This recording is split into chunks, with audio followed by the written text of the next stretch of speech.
में आयोजित पूर्ण श्लोक राजमाता अहिल्याबाई होलकर की त्रिशताब्दी जन्म जयंती कार्यक्रम के सम्मानित अध्यक्ष, न्याय नगर पंचायत रामगंज के यशस्वी अध्यक्ष आदरणीय राकेश सिंह जी, कार्यक्रम की मुख्य वक्ता भारतीय जनता पार्टी महिला मोर्चा जिले की उपाध्यक्ष बहन पिंकी दयाल जी, यहाँ पर उपस्थित नगर पंचायत रामगंज के सम्मानित सभासदगण आदरणीय शक्ति सिंह जी, प्रशांत जायसवाल जी, राजू सिंह जी, राम मिलन जी, संतोष यादव जी, आदरणीय रामनाथ माता स्वरूप जी, गुड्डू सिंह जी, सुधाकर पांडे जी, राकेश पांडे जी, मीडिया के सम्मानित मित्र आदरणीय हरजेश पांडे जी, रिया विश्वकर्मा जी। सर्वप्रथम तो हम इस गर्मी में आप सबकी गरिमामय उपस्थिति के लिए अभिनंदन करते हैं, आप सबको धन्यवाद देते हैं। आज के करीब 15-20 दिन पहले पट्टी बार के शपथ ग्रहण समारोह में माननीय अध्यक्ष जी हम साथ साथ बैठे थे। यही होता है मन का आत्मीय लगाव। अध्यक्ष जी ने कहा कि आप कभी हमारी नगर पंचायत आइए, हमने भी हंसते हुए कहा कि बिल्कुल आ जाएंगे। और मेरा एक स्वभाव है कि भारतीय जनता पार्टी के एक सामान्य कार्यकर्ता हूँ, संगठन जहाँ कार्यक्रम लगाता है मेरी तरफ से वरीयता नहीं रहती है, हमें यहाँ भेजिए, जनपद में जनपद के बाहर संगठन जहाँ लगाता है हम चले जाते हैं।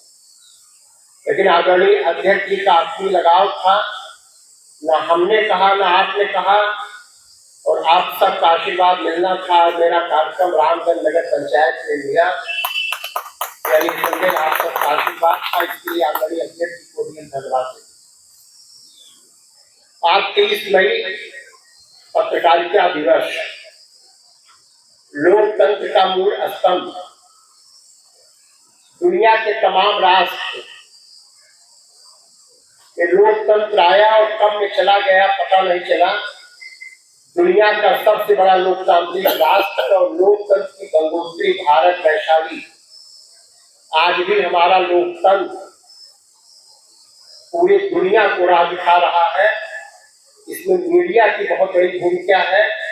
आप सबके माध्यम से पत्रकारिता दिवस पर यहाँ पर उपस्थित मीडिया के सम्मानित मित्रों को, जनपद के सभी पत्रकार मित्रों को मैं उनके उज्जवल मंगलमय भविष्य की हार्दिक शुभकामनाएं व्यक्त करता हूँ और यह विश्वास करता हूँ कि भारत के लोकतंत्र को जीवंत रखने में आपकी लेखनी निसंदेह भारत का ही नहीं पूरी दुनिया के लोकतांत्रिक राष्ट्र को राह दिखाती रहेगी।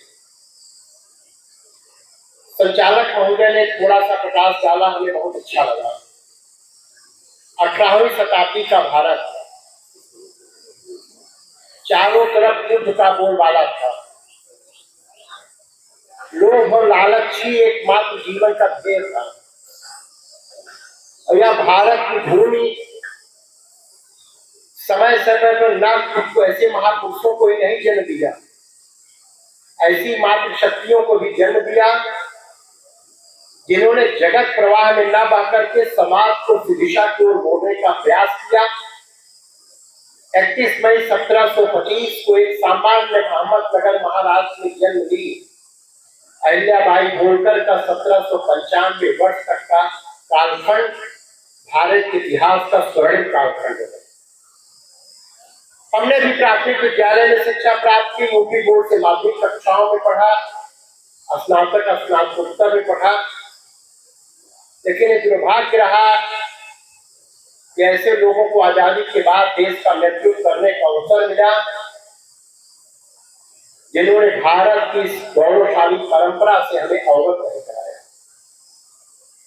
हम उस पहलू पे बहुत विशेष नहीं जाना चाहेंगे, लेकिन इस कार्यक्रम अहिल्याबाई होलकर के 300 वर्ष से जन्म शताब्दी पर भारतीय जनता पार्टी ने कार्यक्रम रख करके भारत के गौरवशाली इतिहास से न केवल हमें आपको अभी आने वाली पीढ़ी को भी अवगत कराने का काम किया। इसके लिए अपने शीर्षक नेतृत्व के प्रति हम आभार व्यक्त करते हैं, धन्यवाद। 2022 आजादी की 75 वर्ष पूर्ण होने पर लाल किले की प्राचीर से देश के यशस्वी प्रधानमंत्री माननीय नरेंद्र मोदी जी ने कहा था कि हमें अपनी विरासत पर गर्व होना चाहिए। रामगढ़ नगर पंचायत का, रामनगर की ग्राम सभाओं का, हमारे पट्टी का, हमारे प्रतापगढ़, हमारे उत्तर प्रदेश का जो गौरवशाली पहलू है, तो हमें भी हमारी आने वाली पीढ़ी तक ये बात पहुंचनी चाहिए। आप कल्पना कीजिए कि 31 मई 1725 को एक सामान्य परिवार में पैदा हुई अहिल्याबाई होलकर 8 वर्ष की अवस्था में 1735 में मल्हारराव मालवा इंदौर के होलकरगंज के राजा के बेटे से उनकी शादी हुई। सामान्य परिवार में पैदा हुई, राज परिवार की बहू बनी। एक बार इस शिव मंदिर में आराधना कर रही थी। इनकी आराधना से प्रभावित होकर के मल्हारराव जी ने अपने बेटे की शादी 1733 में की। 1754 में कुंभर के युद्ध में इनके पति की मृत्यु हो जाती है। थोड़े दिनों के बाद इनके ससुर का भी देहावसान हो जाता है। आप उस समय की परिस्थिति की कल्पना कीजिए कि सामान्य परिवार की बेटी, राज परिवार की बहू, पति का साया, ससुर का साया चला जाता है और 1765 में मालवा इंदौर के होलकरगंज की शासिका के रूप में शासन संभालती है।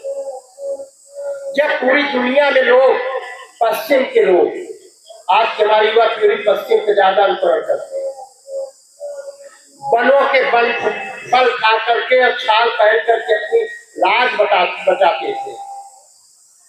ज्ञान का दीपक भी नहीं जल पाया था, तो भारत की बेटी पूज्य श्लोक अहिल्याबाई होलकर 1765 में मालवा इंदौर में शासन कर रही थी। यह है भारत की शानदार विरासत, जिसको माननीय प्रधानमंत्री